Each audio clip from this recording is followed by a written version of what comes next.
周小松議員。多謝主席。司長喺演辭嘅258段呢，就提到咧，政府會持續推進資源效率優化計劃啦，要求部門咧喺未來2個財政年度咧，就每年節省經常開支2%。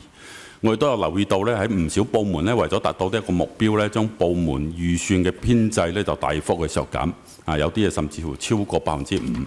我唔知係咪過於激進啦嚇，但係咧就事實上就呢啲有關部門咧，其實佢哋嘅財政豐肚咧就因此而減少咗嘅。而正係呢一啲部門咧，喺同一時間佢又大幅度去削減負責前線工作嘅一啲合約員工啊，咁令到部門多項積壓嘅工作咧，又更加能夠如期完成。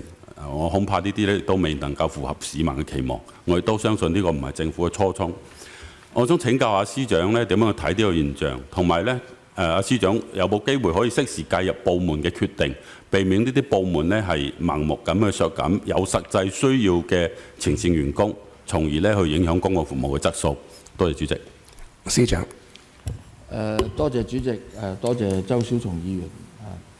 喺特區政府推行呢個資源效率提升計劃裏面，每個部門都要作出貢獻。咁咧，我哋嘅要求俾每個部門咧都係一致嘅。呢個當然喺唔影響我哋公共服務個效率同埋個水平嗰個前提之下。之前呢，就喺議會裏面咧，大家都有商量過，係咪有部分嘅合約員工合適將佢用第二啲形式轉聘？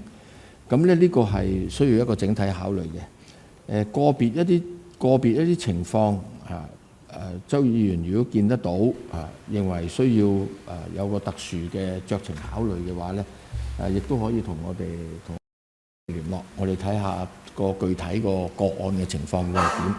但係整體嚟講咧，資源效率嘅提升喺各個政府部門我哋都要努力，而喺過程裏面咧人工智能同埋其他科技嘅賦能亦都係重要嘅。此外咧，整體嚟講咧，我哋勞動市場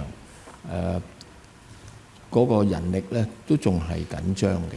當然每個範疇有所不同咧，咁咧我哋都不能夠一概而論，而係要仔細針對個別範疇咧針對性咁去改善嚇。多謝主席。周議員有冇跟進？冇啦。唔該。